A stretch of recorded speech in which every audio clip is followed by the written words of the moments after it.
अस्सलाम वालेकुम, मैं हूं अब्सा कोमल। आज की अहम खबर, इमरान खान साहब ने गैर मुतवक्के तौर पर हुक्मरान इत्तेहाद को मशरूत मुज़ाकरात की पेशकश कर दी है। इमरान खान साहब जो कि अक्सर ये जो मौजूदा हुक्मरान जमातें हैं PDM की, इनको चोर डाकू कहकर इनके साथ बैठने से मौत को बेहतर समझते थे, उसको तरजीह देते थे। उनके बयानात कुछ इस किस्म के ऑन रिकॉर्ड हैं। लेकिन और कुछ ही दिन पहले आपने देखा 26 तारीख को उन्होंने इस पूरे निज़ाम को, इस पूरे सिस्टम को करप्ट कह के इस पर अदम एतमाद का इजहार करते हुए असेंबलियों से निकलने की बात की थी। उन्होंने कहा था कि वो पंजाब और खैबर पख्तूनख्वा की असेंबलियां तहलील करेंगे।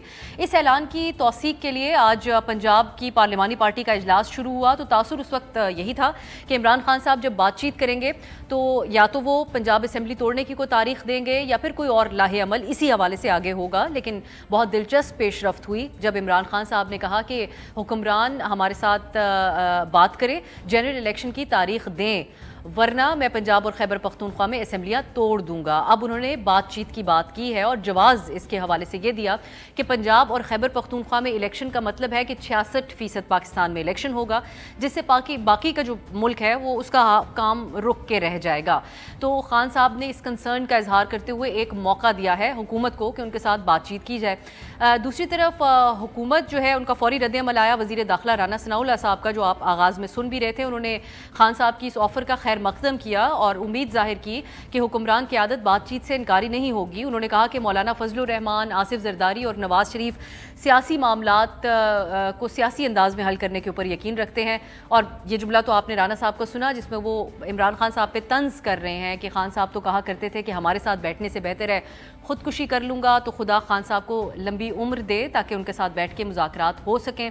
लेकिन दूसरी तरफ प्राइम मिनिस्टर के मुआवने खुसूसी अता तारड़ का थोड़ा मुख्तलिफ रद्द-ए-अमल था। उन्होंने कहा कि खान साहब असेंबलियां तोड़ने के ऐलान से फरार चाहते हैं क्योंकि इन्हें हुकूमती मराहत हासिल नहीं रहेंगी। तो खान साहब जलसे की तकरीर से यू टर्न ले रहे हैं।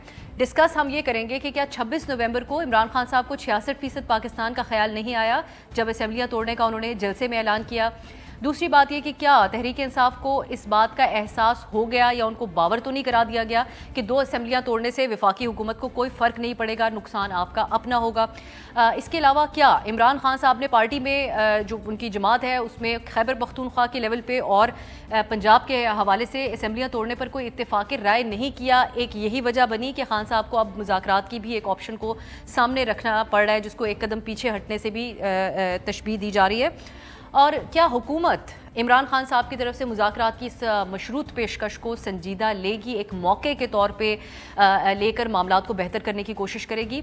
इसके ऊपर आज हमारी मुकम्मल डिस्कशन होगी। और मोनिस इलाही साहब का कल का इंटरव्यू हम कैसे भूल सकते हैं, जिसमें उन्होंने तहरीके अदम एतमाद के दिनों में जनरल बाजवा ने उनकी जमात को, मुस्लिम लीग काफ को इमरान खान साहब का साथ देने का कहा था। इसके ऊपर बहुत सारे सवालात हैं और मोनिस इलाही ने जनरल बाजवा के खिलाफ जो सोशल मीडिया मुहिम है उसके ऊपर भी उन्होंने इख्तलाफ तो किया। लेकिन सवाल यहाँ पर यह उठता है कि इस्टेब्लिशमेंट का जो बयान था जनरल बाजवा का कि पिछले साल फरवरी से गैर सियासी होने का फैसला कर लिया था, तो गैर सियासी होने की जो पोजीशन है वो कहाँ पर है, अब कहाँ स्टैंड करता है ये गैर सियासी होने का दावा, अगर वोट ऑफ नो कॉन्फिडेंस में भी मशवरे दिए जाते रहे कि कौन सी जमात किसके साथ बैठ जाए। और दूसरी तरफ इमरान खान साहब भी जो जनरल बाजवा के ऊपर इल्ज़ामात लगाते रहे इस सिलसिले में, वो कहाँ पर स्टैंड करते हैं, ये भी हमारी डिस्कशन का हिस्सा होगा। मेरे साथ इस्लामाबाद स्टूडियो में तशरीफ़ फरमाए नसीम सिद्दीकी साहब, मारिया मेमन साहिबा हमारे साथ हैं और मुनीज़े जहांगीर साहिबा। बहुत बहुत शुक्रिया आप तीनों का। और आप लोगों के तज्ज़िये के लिए हमारे नाज़रीन भी मुंतज़िर होंगे, क्योंकि कुछ मामलात ऐसे होते हैं कि वो सवालात को बहुत जन्म देते हैं, जिस आज का ये बयान है। मुनीज़े, आपसे मैं स्टार्ट करूँगी। एक स्टेप बैक तो इमरान खान साहब ने लिया है और मुज़ाकरात की बात की, जिसके हवाले से ये जोर दिया जा रहा था पाकिस्तान में कि एक बातचीत हो, सियासी जमातें एक साथ बैठें क्योंकि हालात बहुत ख़राबी की तरफ जा रहे हैं। लेकिन सवाल ये भी साथ ही उठ रहा है कि खान साहब किस बुनियाद पे जलसों के अंदर ऐलानात करते हैं। आप कैसे देख रही हैं इमरान खान साहब के इस बयान को? देखिए जी, देर आए दुरुस्त आए। अब जाहिर है सियासतदान अगर सियासतदानों से बात नहीं करेंगे तो फिर तो गैर सियासी लोगों को मौका मिलेगा और स्पेस बनेगी। तो इमरान खान साहब का हमेशा से ये एक स्टांस रहा है कि मैं सियासी लोगों से तो बात नहीं करूंगा, चूंकि उनके नज़र में वो इस काबिल नहीं है कि उनके साथ बात की जाए। मगर हमने देखा कि वो बराह रास्त बात करते रहे और इस्टेब्लिशमेंट के साथ, और उन्होंने इसको जस्टिफाई किया और कहा कि देखिए वो सबसे ताकतवर एक अदारा है, तो उसके साथ बात करना तो जायज़ है। तो दूसरी तरफ वो ये भी कहते रहे कि इनका कोई रोल नहीं होना चाहिए सियासत में, जो कॉन्स्टिट्यूशनली स्पीकिंग तो दुरुस्त है। जब भी कोई फौजी अफसर जो है ओथ लेता है, तो वो यही ओथ लेता है कि मैं सियासत के अंदर मुदाखलत नहीं करूंगा और प्रोफेशनल सोल्जर ही रहूंगा। तो खान साहब का ये कहना कि जी नहीं, एक तरफ से आप सियासत से जो है वो बाहर रहें और आप न्यूट्रल कैसे हो सकते हैं, उनकी जो बातें हैं उन सब में तेजाद है। इट्स नॉट क्लियर कि वो एक्चुअली सिविल मिलिट्री रिलेशंस में क्या चाहते हैं। क्या वो ये चाहते हैं कि फौज हमेशा उनका साथ दे, या कि वो चाहते हैं कि फौज जो है सियासत के अंदर मुदाखलत करना बंद कर दे, चाहे उसका फायदा उनको हो या ना हो। तो अब खान साहब ने ये इस बात पे आए हैं कि सियासतदानों से बात करनी चाहिए, तो जरूर करनी चाहिए, क्योंकि देखिए पंजाब को डिसॉल्व करना चौधरी परवेज इलाही के लिए तो इतना अच्छा नहीं होगा। इसलिए चूंकि चौधरी पीटीआई जरूर जीत के आ जाएगी, मगर क्या चौधरी परवेज इलाही पीएमएल-क्यू वो इस पोजीशन में फिर से होगी कि नहीं, ये बहुत बड़ा सवालिया निशान है। तो चौधरी परवेज इलाही असेंबलीज डिसॉल्व करने से कतराएंगे। उनके सियासी मफाद वाज़े तौर पे नहीं है। और मुनीर से हम यही बातें सुनते आ रहे थे, पंजाब में तब्दीली की जब बात हो रही थी और परवेज़ इलाही साहब की मुलाकात इन पीडीएम की जमातों से थी, तो उनको ऑफर भी पीडीएम यही कर रही थी कि आप अपनी पूरी टर्म मुकम्मल कीजिएगा। खान साहब जो है वो तो कुछ असेंबली डिसॉल्व करने की तरफ भी जा सकते हैं। और फिर खान साहब ने यही कहकर उनको अपनी तरफ बुलाया था, जो हमें इत्तलात मिली थी उस वक्त। मारिया, आपके ख्याल में, अब जिस तरह मुनीर से बात कर रही हैं, अब खान साहब को हम ये तो देख रहे हैं कि हमारी नज़र में ये भी एक आइनी ऑप्शन है जिसकी तरफ फाइनली खान साहब आए थे कि असेंबलियाँ डिसॉल्व कर देंगे। उसके अलावा वो पहले इलेक्शन हासिल करने की बात भी इस्टेब्लिशमेंट या फौज की तरफ मुतालबा रख रहे थे अपना। आज आप इसको क्या समझती हैं कि एक फ्लेक्सिबिलिटी खान साहब ने दिखाई है इन हालात को देखते हुए, या फिर अभी भी कहा जा सकता है कि एक नई इस्टेब्लिशमेंट, नई फौजी क़यादत है, उनकी तरफ से किसी इशारे के इंतजार में है खान साहब? देखिए, सबसे पहले तो अब्सा, वो जो एक न्यूट्रलिटी का हमने बयान सुना था, जो आखिरी तकरीर थी साबिक आर्मी चीफ, कल मुनीर इलाही साहब के इंटरव्यू ने तो एक नया ही, जिसे कहते हैं, पेंडोरा बॉक्स खोल दिया। अब पंजाब के अंदर जो हुकूमत के हवाले से उनका कहना था, हमें कहा गया कि आप इमरान खान साहब के साथ जाएं, तो अब तो पिछले पूरे 6-8 महीने की सियासत को हमें दोबारा रीइवैल्यूएट करना होगा कि जो खान साहब की जो मूवमेंट थी बकौल मुनीर इलाही साहब के ये किसी सपोर्ट के बगैर नहीं थी, ये हुकूमत जो थी वो किसी सपोर्ट के बगैर नहीं हासिल हो सकी। सो अगेन देखिए, सवाल सिर्फ एक है, वो ये है कि क्या हम इस गैर मामूली सूरत हाल के अंदर जहां आके फंस गए हैं, जिसमें पीटीआई भी, पीडीएम इत्तेहाद भी और इस्टेब्लिशमेंट भी, ये तीनों एक बंद गली में। लोग कहते हैं इमरान खान साहब एक बंद गली में, मेरा ख्याल है तमाम स्टेक होल्डर्स एक बंद गली में, बिकॉज किसी भी इदारे के अंदर इस वक्त ना कैपेसिटी है, ट्रस्ट इतना ज्यादा कम है कि कोई एक दूसरे पे एतबार करने को तैयार नहीं, कोई किसी की जुबान ये कही हुई बात पे अपनी जो है यकीन करने को तैयार नहीं है। सो एक बहुत बड़ा ट्रस्ट डेफिसिट है अक्रॉस द बोर्ड, जिसका जो खमियाजा है वो भुगत रही है स्टेट ऑफ पाकिस्तान। तो क्या इस वक्त हम एक रेगुलर तरीके से आगे बढ़ना चाहिए, कोई आउट ऑफ बॉक्स सोल्यूशन ढूंढना चाहिए? मुझे लगता है कि इस वक्त जो एक कोई ना कोई ऐसा काम करना होगा, कोई आउट ऑफ बॉक्स सोल्यूशन तमाम स्टेक होल्डर्स को ढूंढना होगा, जिसमें हम आगे की तरफ बढ़ सकें। पीडीएम क्या इस वक्त इलेक्शन में जाना अफोर्ड कर सकते हैं? नहीं। इमरान खान साहब के पास क्या ये कैपेसिटी है कि वो इलेक्शन के अंदर पुश करे? अगर परवेज इलाही साहब पुश कम्स टू शव वो ये अचीव करने में तैयार होते हैं, बिल्कुल है। इस्टेब्लिशमेंट जो नई एक क़यादत आई है, क्या उसके पास अभी वक्त है कि वो कोई किरदार अदा कर सके? बिकॉज अभी तो उन्हें बहुत कुछ अंदरूनी तौर पे कंसोलिडेट करना है। सो हैविंग सेड दैट, अगर इमरान खान साहब ने इलेक्शन के हवाले से बात की है, देखिए हमेशा विफाकी हुकूमत की जिम्मेदारी होती है कंसेंसस बिल्ड करना। जब इमरान खान साहब हुकूमत में थे और अपोजिशन जब सड़कों पे थी, मैं तब भी यही कहा करती थी कि पहल इमरान खान साहब को करनी होगी बतौर वजीर आजम।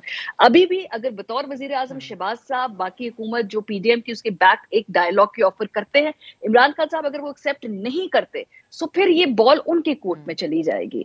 So out of box solutions चाहिए होंगे, लेकिन ऑब्वियसली एक कानून आइन के दायरे में रहते हुए ये सब कुछ होगा। इसका मतलब ये नहीं कि जो वो भी कह रहे हैं कि जी सब कुछ उड़ा दें और सदारती निजाम ले आए, नहीं ऐसे नहीं हो सकता, इसी निजाम को चलाना होगा। लेकिन ये फंसा हुआ है, कब्ज हुई हुई है निजाम को, लेट्स बी वेरी ऑनेस्ट, कब्ज हुई हुई है, 8-9 महीने से तंग आ गए यार, मैदान में बरपा है, कोई पीछे हटने को तैयार ही नहीं है। बस कर दें यार, कितना मतलब कि इन्होंने जो है पागल बनाना है सब लोगों को, आगे मुल्क को भी चलाना है ना भाई। ये ना हो कि कोई 500 रुपए डॉलर हो जाए उसके बाद कोई मुल्क चलाने जोगा ही ना रहे। मुल्क को होगा, इकोनॉमी होगी तो कोई आगे आके इलेक्शन के बाद हुकूमत बनाएगा ना। रुक के रह गई सारी चीज़ें, ये बात तो दुरुस्त है आपकी। मैं नसीम साहब, बारिया की ये बात भी सही कि विफाक की जिम्मेदारी होती है, लेकिन इन दिस केस खान साहब का जो उनके हवाले से रवैया था कि ये लोग चोर डाकू, उनके साथ बैठूंगा नहीं। लेकिन इंटरेस्टिंगली कल जरदारी साहब ने एक मशवरा दिया था, उनको सवाल आसपा साहिबा ने किया कि आप क्या खान साहब के साथ बैठेंगे। उन्होंने कहा पहले खान साहब गालियाँ देना तो बंद करें। क्या जरदारी साहब की सुन ली आज खान साहब ने? ये जो उन्होंने ऐलान किया, नसीम साहब आपकी नज़र में स्ट्रॉन्ग पोजीशन में आपको खान साहब आज नजर आते हैं, या आप समझते हैं कि उन्होंने एक स्टेप बैक किया है जो सियासत में एक वीक पॉइंट भी तस्वुर किया जाता है? बिस्मिल्लाहिर्रहमानिर्रहीम, अफसा बहुत शुक्रिया। मेरे ख्याल से स्टेप बैक नहीं किया, स्टेप फॉरवर्ड किया है। क्योंकि इमरान खान साहब जो पहले पॉलिटिक्स करते रहे वो एज अ अपोजिशन लीडर करते रहे, उनके पास कभी हुकूमत नहीं आई थी, कभी वो वज़ीर आज़म नहीं बने थे, कभी उन्होंने हुकूमत नहीं की थी। लेकिन अब जो वो अपोजिशन में आए हैं तो वो हुकूमत के मज़े ले चुके हैं, तो उनके डिफरेंट एक्सपीरियंसेस हो रहे हैं। और फिर सबसे बड़ा एक्सपीरियंस जो है वो वज़ीराबाद में हुआ है, जब उनके ऊपर कातलाना हमला हुआ, उनको गोलियाँ लगीं, तो उनको काफ़ी चीज़ें समझ आती जा रही हैं। आपको याद होगा 90 की दिहाई में जिस तरह मोहतरमा बेनज़ीर भुट्टो, पीपल्स पार्टी और नून लीग के दरमियान जो चीज़ें होती थी, उन्होंने उससे सीखा। और जब 99 में मार्शल लॉ लगता है जनरल मुशर्रफ का, उसके बाद लंदन में चार्टर ऑफ डेमोक्रेसी होता है, ऑल पार्टीज़ कॉन्फ्रेंस होती है वहाँ पे। तो ये वक्त के साथ साथ सीखते हैं। जिस तरह मुनीर ज़ै ने बड़ी अच्छी बात की थी कि इनको मिलजुल के तो बैठना पड़ेगा, अगर नहीं बैठेंगे तो हल कैसे निकलेंगे। और दुनिया में बड़ी बड़ी अगर जंगें भी हुई हैं, अगर आप सेकेंड वर्ल्ड वॉर को देख लें जिसमें करोड़ों का नुकसान हुआ, लाखों लोग मरे यूरोप के अंदर, लेकिन एंड में उन्हें मेज़ के ऊपर बैठना पड़ा, तस्फिया किया। और आज आप यूरोप को देखें कि उसकी मईशत कितनी बेहतर है, विदाउट बॉर्डर्स। आप एक मुल्क से दूसरे मुल्क 10-20 मुल्क जो है आप दिन में आराम से फिर सकते हैं।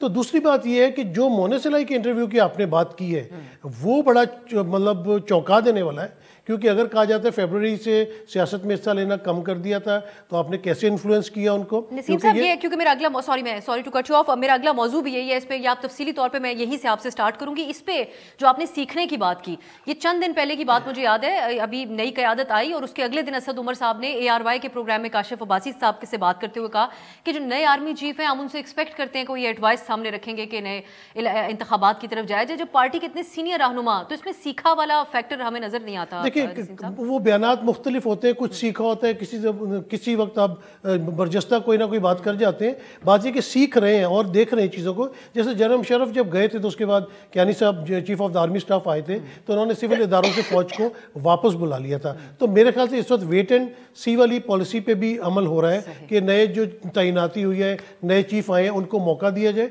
और इस तरह मारिया ने बहुत अच्छी बात की थी कि जो अवाम है वो कहते हैं ना कि हाथियों की लड़ाई में चूटियों का नुकसान होता है। मैं अवाम को चूटी तो नहीं कहूँगा, अवाम तो हमारे दिलो जान के साथ है।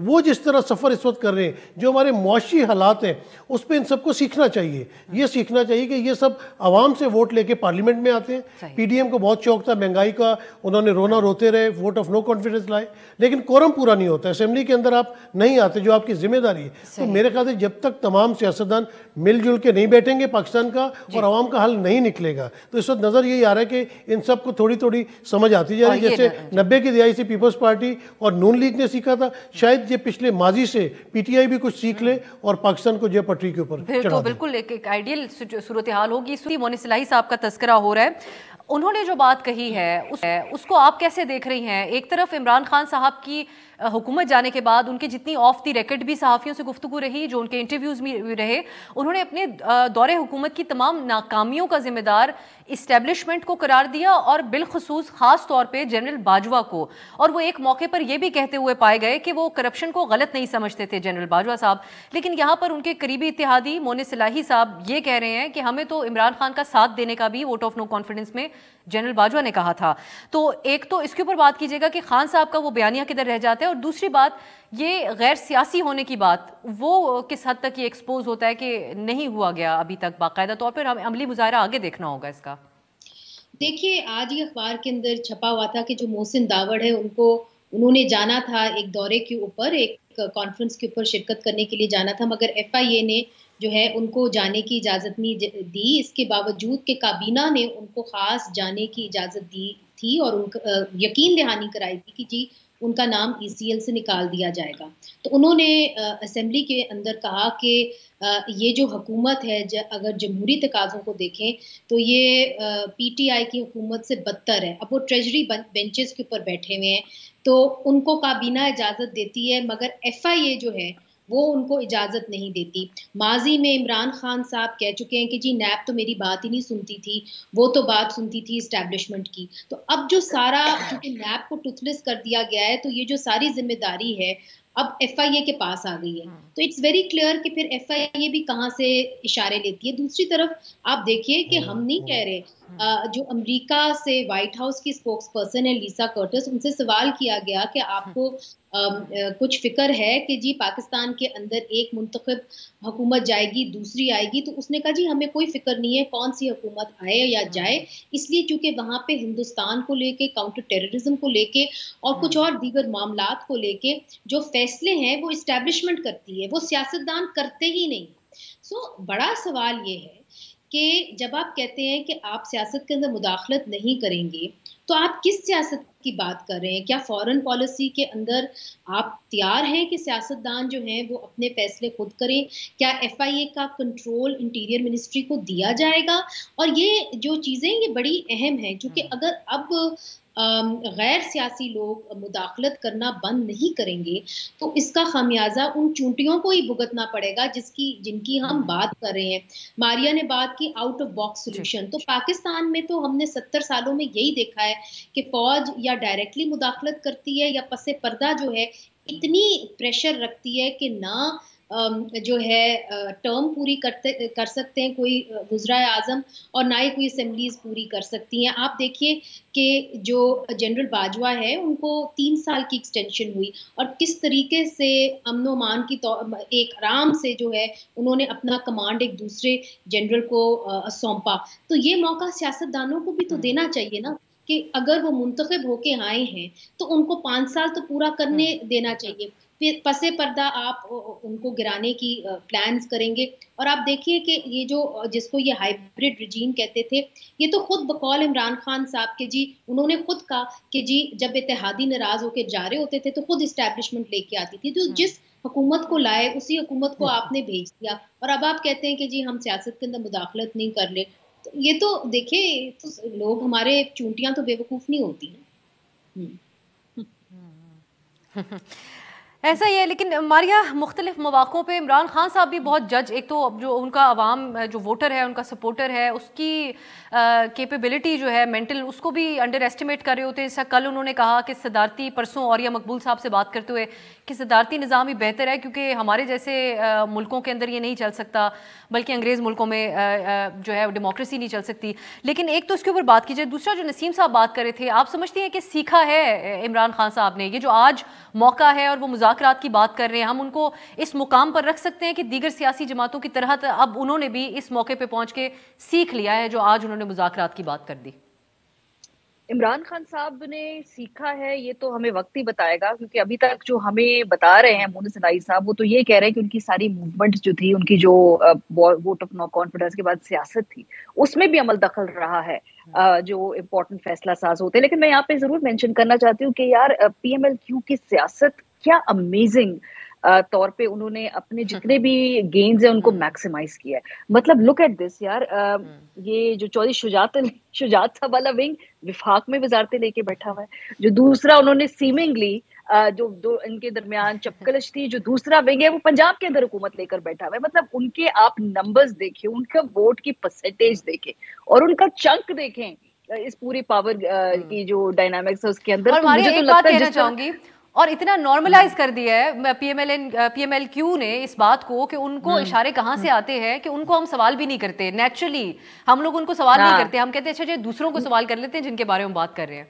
लेकिन कल जो मूनस साहब ने ये टीवी पे बयान दिया, मुझे लगता है कि कभी कभी नादान दोस्त दाना दुश्मन से ज्यादा नुकसान पहुंचा जाता है। बिकॉज क्लियरली जब फौज ने कहा कि हम सियासत में हिस्सा नहीं लेंगे, आगे नहीं लेंगे, एक तो टेलीविजन पे आके ही कह देना, दूसरा ये कि पाकिस्तान में सबको मालूम है कि PMLQ, MQM, बाप पार्टी और ये जो छोटी जमातें हैं, ये किसके इशारों पे चलती हैं। टेलीविजन पे आके ये एक्सेप्ट कर लेना और ये मान लेना कि हम डिक्टेशन पे चलते हैं, इससे उन्होंने अपनी सियासत को भी बड़ा नुकसान पहुंचाया है आने वाले। तो एक इन्होंने किसी कहता ना कि छोटे से गेन के लिए, आई डोंट नो एक स्टेटमेंट देने की उनको क्यों इन कॉन्टेक्स्ट समझ में आई। आपने मुझे कहा कि जी सियासतदान क्या इमरान खान साहब सीखेंगे? कोई नहीं सीखेगा आपसे, बिकॉज अभी हमने देखा कि जो मौजूदा सियासी जमातें इस वक्त हुकूमत में हैं, वो भरपूर तरीके से पॉलिटिकल ओनरशिप ले रही हैं जो भी उनके ईमा पे यहाँ पर ह्यूमन राइट अब्यूजेस किए जा रहे हैं। ये मिनिस्टर्स आके प्रेस कॉन्फ्रेंसेस करते हैं जब सहाफी गिरफ्तार होते हैं, जब सहाफियों को गोलियां लगती हैं तो यहाँ पे आके वो किसी और के ईमा पे जो बयानात हैं वो दिए देते हैं।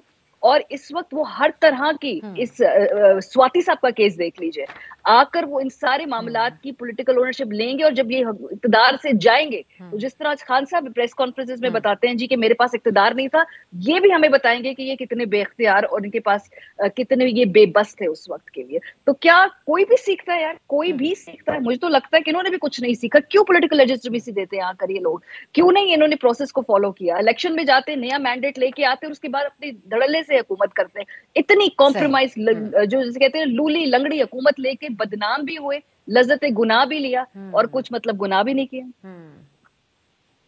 और बहुत सी ये कम से कम असूली मामलात के ऊपर तो एक स्ट्रॉन्ग पोजीशन भी लेनी चाहिए। नजर नहीं आई। एक मौके पे हमने जरूर देखा जब एक दिन इमरान खान साहब की तकरीर नशर करने पे पाबंदी हुई और उसके फौरी बाद ही हुकूमत की तरफ से बयान आया कि इसको हम एंडोर्स नहीं करते, लेकिन बहुत से ह्यूमन राइट्स वायलेशन भी हुई, उसका भी मुनीजे के साथ जिक्र करेंगे। नसीम साहब, अब आप 2-3 चीज़ें आपसे मैं जानना चाहूँगी। आप वैसे भी पंजाब से आए हैं। एक तो जो उस दिन हम ये भी कुछ खबरें सुन रहे हैं ज़राए से कि खान साहब ने अपनी पार्टी के लोगों को कहा है कि अब आप इस्टेब्लिशमेंट और ये जो फौज है उनके खिलाफ बयानबाजी ना करें। मुसर्रत चीमा साहिबा ने बहुत सारी बातें की उस दिन, उसके बाद उनको शो कॉज जारी किया गया।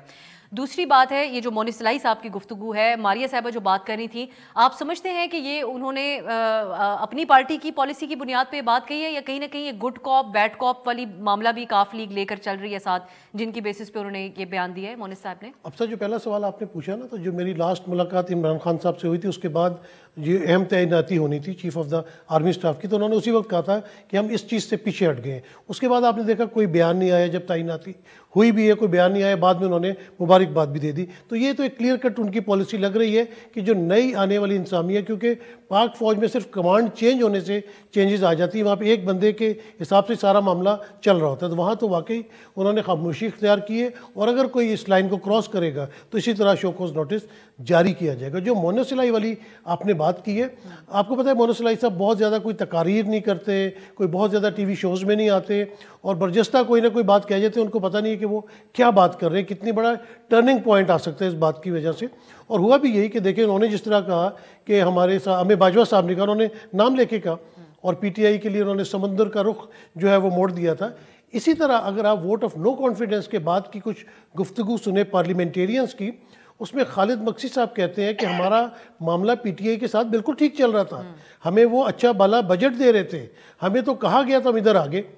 MQM ने कहा कि हमारी कभी भी पीपल्स पार्टी या नून लीग के साथ इतना अच्छा कंप्रोमाइज या इत्तेहाद नहीं रहा था जितना हमारा PTI के साथ रहा। ये जुमला इस्तेमाल किया गया था, sorry to cut you off, ये इंटरेस्टिंग जुमला भी इस्तेमाल किया गया था कि वो इज्जत नहीं देते थे लेकिन पैसे तो देते थे। खान बिल्कुल बिल्कुल आपने बात सही की। अच्छा, फिर बिलावल भुट्टो जरदारी साहब कहते हैं कि अली वजीर को हम नहीं छुड़वा सकते, उनको वोट के लिए तो कराची लांडी जेल से इस्लामाबाद लाया जा सकता है। तो जिस तरह मुनीज़े बात करी थी, पॉइंट आउट करी थी कि सबको पता है कि मामला कहाँ से चलते हैं, किस तरह चलते हैं, कहने से कोई फ़र्क नहीं पड़ता कि हमारे यहाँ ताल्लुक़ है या ताल्लुक़ नहीं है, हर जगह इंटरफेरेंस होती है। अब नई तैनाती के बाद देखा जाएगा कि वो इंटरफेरेंस उसी तरह है या नहीं है। तो मोनिस इलाही साहब ने जो बयान दिया है वो चाहते तो यही है कि उनकी हुकूमत अभी रहे, क्योंकि अगर अभी दोनों असम्बलियाँ डिज़ोल्व हो जाती हैं तो मेरे ख्याल से उसका फ़ायदा जो है वो वफाक को होगा, क्योंकि वफाक की बहुत ज़्यादा इंटरफेरेंस और ताल्लुकात है ब्यूरोक्रेसी के साथ। IG पंजाब वफाक से लगेगा, चीफ सेक्रेटरी वफाक से लगेगा, तो जो निगरान गवर्नमेंट भी आएगी वो उनकी मर्जी से ही तमाम चीज़ें आएंगी, तो वो और ज़्यादा स्ट्रॉन्ग होना शुरू हो जाएंगे, उनका होल्ड हो जाएगा। तो अभी परवेज़ इलाही साहब क्योंकि बहुत ज़्यादा सियासी जो है वो समझ बूझ रखते हैं उनकी फैमिली के बारे में, जिस तरह कहा जाता है, तो उनका मकसद यही है कि पंजाब में रह के थोड़े से अच्छे काम किए जाएँ ताकि उनका भी वोट बैंक बढ़े। क्योंकि परवेज़ इलाही साहब की अगर 10 सीटें हैं, हो सकता है आने वाले इलेक्शन में वो 15 सीटें ले जाएं, तो वो चाहते हैं कि इंतखाब जून तक कम अज़ कम जो है वो हुकूमत रहनी चाहिए। लेकिन जिस तरह मोनस इलाही भी कह रहे हैं, परवेज़ इलाही ने भी कहा कि अगर किसी वक्त हमें इमरान खान साहब ने कहा तो हम असम्बलियाँ फौरी तोड़ देंगे। लेकिन अब साहब मेरा नहीं ख्याल कि इमरान खान साहब जो है वो असम्बलियाँ तोड़ने की तरफ जाएंगे, क्योंकि वो खुद भी जो इस वक्त प्रिविलेजेस इंजॉय कर रहे हैं वो उनसे ले ली जाएंगी, उनके लिए मुश्किलात का सामना हो जाएगा। तो वो ये थ्रेट तो ज़रूर रखेंगे अपोजिशन के ऊपर। हो सकता है कुछ दिनों के बाद वो कोई नई चीज़ सामने लेके आ जाए, लेकिन वो गवर्नमेंट को, जो वफाकी गवर्नमेंट है,